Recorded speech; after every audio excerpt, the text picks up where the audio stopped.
ನಮಸ್ತೆ ಎಲ್ರಿಗೂ, ಹೇಗಿದ್ದೀರಾ ಎಲ್ಲರೂ? ನಾನು ನಿಮ್ಮ ಗಂಗಾ ನಟರಾಜ್, ಸುವಿಚಾರ ಚಾನಲಿಂದ. ಜೀವನದಲ್ಲಿ ನಾವು ಖುಷಿಯಾಗಿರ್ಬೇಕಂದ್ರೆ ಕೆಲವನ್ನ ನಾವು ಜೀವನದಲ್ಲಿ ಅಳವಡಿಸ್ಕೊಳ್ಳೇಬೇಕಾಗುತ್ತೆ. ಹಾಗೆ ಕೆಲವು ವಿಷಯಗಳನ್ನ ನಾನು ನಿಮ್ಮ ಜೊತೆ ಶೇರ್ ಮಾಡ್ಕೊಳ್ಳೋಣ ಅಂತ. ನಂಬಿ ಬದುಕೋದು ಬೇರೆ, ನಂಬಿಸುತ್ತಾ ಬದುಕೋದು ಬೇರೆ. ನಂಬಿ ಬದುಕುತ್ತಿರುವವರಲ್ಲಿ ಪ್ರೀತಿ ಇರುತ್ತೆ, ನಂಬಿಸುತ್ತಾ ಬದುಕುತ್ತಿರುವವರಲ್ಲಿ ಸ್ವಾರ್ಥ ಇರುತ್ತೆ. ನಮ್ಮ ಬದುಕಿನಲ್ಲಿ ಕಷ್ಟವೇ ಬರಲಿ ಸುಖವೇ ಬರಲಿ, ದೇವರು ಕೊಟ್ಟ ಭಿಕ್ಷೆ ಎಂದು ದೇವರಿಗೆ ಶರಣಾಗಿ ನಮ್ಮ ಜೀವನವನ್ನು ಸಾಗಿಸುತ್ತಾ ಹೋದರೆ ಭಗವಂತನಿಗೆ ಗೊತ್ತಿದೆ ಯಾವ ಸಮಯದಲ್ಲಿ ನಮಗೆ ಏನು ಕೊಡಬೇಕು ಅಂತ. ಸಂಬಂಧಗಳು ಹಾಳು ಆಗೋದು ಹೊಡೆದಾಟದಿಂದಲ್ಲ, ನಮ್ಮ ಹಿಂದೆ ಮಾತಾಡೋದರಿಂದ. ಮನಸ್ಸಿಗೆ ನೋವಾಗಿದೆ ಅಂತ ಹಿಂದೆ ಕಣ್ಣೀರನ್ನು ಖಾಲಿ ಮಾಡ್ಕೋಬೇಡಿ. ಮುಂದೊಂದು ದಿನ ಆನಂದ ಬಾಷ್ಪಕ್ಕೆ ಬೇಕಾಗಬಹುದು.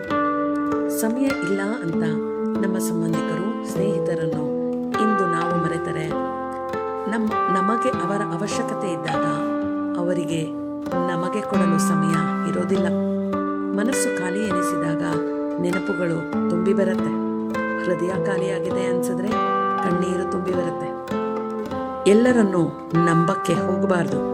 ಎಲ್ಲರೂ ನಂಬಿಕೆಗೆ ಅರ್ಹರಾಗಿರೋದಿಲ್ಲ. ಕಷ್ಟಗಳನ್ನು ನಮಗೆ ಭಗವಂತ ಕೊಡೋದು ಸುಮ್ಮನೆ ಅಲ್ಲ. ನಮ್ಮವರು ಎಂದು ಮುಖವಾಡ ಹಾಕಿಕೊಂಡು ನಮ್ಮ ಜೊತೆ ಇರುವವರ ಮುಖವಾಡವನ್ನು ಕಳಚೋಲು. ಅತಿಯಾದ ನೋವು ಕೊಡೋದು ನಮ್ಮವರು ಎನಿಸಿಕೊಂಡ ನಮ್ಮ ಹತ್ತಿರದವರೇ. ಮನುಷ್ಯ ಕಡಿದ ಮರ ಬೇಕಾದರೂ ಚಿಗುರುತ್ತೆ. ಮನುಷ್ಯನ ಮಾತಿನಿಂದ ಹೊಡೆದು ಹೋದ ಮನಸ್ಸು ಚಿಗುರೋದು ಬಹಳ ಕಷ್ಟ. ತಕ್ಕಡಿಯು ವಸ್ತುವಿನ ತೂಕವನ್ನು ಮಾತ್ರ ತೋರಿಸುತ್ತದೆ, ವಸ್ತುವಿನ ಗುಣಮಟ್ಟವನ್ನಲ್ಲ. ಕೋಪದ ಮಾತಿನ ಹಿಂದೆ ಕಾಳಜಿ ಇರುತ್ತೆ, ಬಣ್ಣದ ಮಾತಿನ ಹಿಂದೆ ಸ್ವಾರ್ಥ ಇರುತ್ತೆ. ನಮಗೆ ಯಾರೂ ಮರ್ಯಾದೆ ಕೊಡುತ್ತಿಲ್ಲ ಎಂದು ಹೇಳೋದು ತಪ್ಪು. ನಮಗೆ ಮರ್ಯಾದೆ ಕೊಡದ ಜಾಗಕ್ಕೆ ಹೋದದ್ದು ನಮ್ಮದೇ ತಪ್ಪು. ವಿಷಪೂರಿತ ಹಾವುಗಳು ಗಂಧದ ಮರವನ್ನು ಸುತ್ತಿದರೂ ಗಂಧದ ಮರದ ವಾಸನೆ ಹೇಗೆ ಬದಲಾಗೋದಿಲ್ವೋ ಹಾಗೆ ನಮ್ಮತನವನ್ನು ನಾವು ಎಂದಿಗೂ ಬಿಟ್ಟು ಹೋಗಬಾರದು. ನಮ್ಮ ಹತ್ತಿರದವರು ನಮ್ಮಿಂದ ದೂರ ಆಗುತ್ತಿದ್ದಾರೆ ಎಂದರೆ ಅವರಿಂದ ನಾವೇ ದೂರ ಆಗಬೇಕು. ಏಕೆಂದರೆ ಅಲ್ಲಿ ಎರಡು ವಿಷಯ ಇರುತ್ತೆ. ನಮ್ಮ ಜಾಗಕ್ಕೆ ಬೇರೆಯವರು ಬಂದಿದ್ದಾರೆ ಅಥವಾ ನಮ್ಮ ಅವಶ್ಯಕತೆ ಅವರಿಗೆ ಇಲ್ಲ ಎಂದು. ಜೀವನದಲ್ಲಿ ನಾವು ಖುಷಿಯಾಗಿರ್ಬೇಕಂದ್ರೆ ಬಂದದ್ದನ್ನು ಒಪ್ಪಿಕೊಂಡು ಮನಸ್ಸಿಗೆ ಯಾವ ನೋವನ್ನೂ ಇಟ್ಟುಕೊಳ್ಳದೆ ಭಗವಂತ ನೀನೇ ಕೊಟ್ಟ ಈ ಜೀವನ ನಿನಗೆ ಗೊತ್ತಿದೆ ಎಂದು ಅವನಲ್ಲಿ ಶರಣಾದರೆ ನಾವು ತುಂಬ ಖುಷಿಯಾಗಿರ್ತೇವೆ. ಆರ್ಥಿಕ ಸ್ಥಿತಿಗಿಂತ ಮಾನಸಿಕ ಸ್ಥಿತಿ ಚೆನ್ನಾಗಿಟ್ಕೋಬೇಕಾಗತ್ತೆ. ಇಲ್ಲಾಂದರೆ ಬದುಕೋದು ತುಂಬ ಕಷ್ಟ. ಸೋತರೂ ಮತ್ತೆ ಪ್ರಯತ್ನ ಮಾಡಬೇಕು. ಎಂದಿಗೂ ನಮ್ಮ ಪ್ರಯತ್ನ ನಿಲ್ಲಬಾರದು. ನಮ್ಮನ್ನು ಅರ್ಥ ಮಾಡಿಕೊಳ್ಳಿ ಎಂದು ಯಾರನ್ನು ಯಾವತ್ತೂ ಬೇಡಿಕೊಳ್ಳಬಾರದು.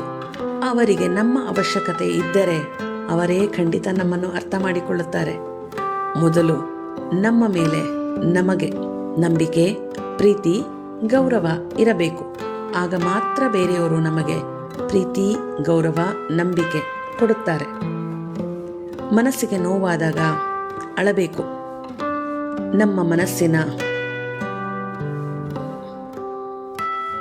ನಮ್ಮ ಕಣ್ಣೀರೇ ನಮಗೆ ಸಮಾಧಾನ ಪಡಿಸುತ್ತದೆ. ನಮ್ಮಿಂದ ದೂರ ಆಗಬೇಕು ಅನಿಸಿಕೊಂಡವರು ನಾವು ಎಷ್ಟೇ ಪ್ರೀತಿ ಕೊಟ್ಟರೂ ಅವರು ನಮ್ಮೊಟ್ಟಿಗೆ ಇರುವುದಿಲ್ಲ.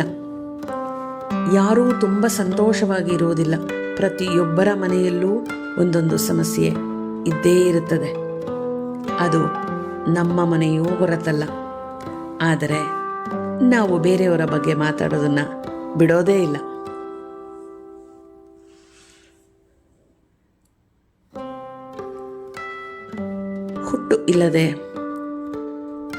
ಹುಟ್ಟು ಎಲ್ಲೋ, ಸಾವು ಎಲ್ಲೋ, ಬದುಕಿನ ಪಯಣ ಇನ್ನೆಲ್ಲೋ. ಆದರೆ ಪ್ರಯಾಣದ ದಾರಿಯಲ್ಲಿ ಸಿಗುವ ಸ್ನೇಹ, ಪ್ರೀತಿ, ವಿಶ್ವಾಸ ಮಾತ್ರ ಮನಸ್ಸಿಗೆ ತುಂಬ ಖುಷಿ ಕೊಡುತ್ತದೆ.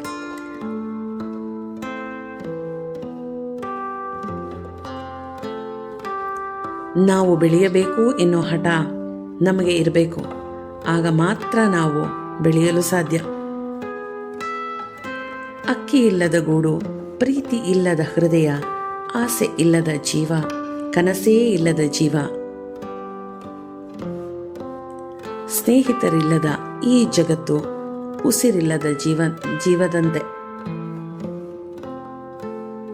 ಸೋರುವ ಮನೆ ಇದ್ದರೂ ಪರವಾಗಿಲ್ಲ, ಎಲ್ಲರನ್ನು ಸೇರುವ ಮನಸ್ಸು ಇರಬೇಕು ಅಷ್ಟೇ ಅಂತ ಹೇಳ್ತಾ ಈ ವಿಡಿಯೋನ ಎಂಡ್ ಮಾಡ್ತಾ ಇದ್ದೀನಿ. Thank you for watching.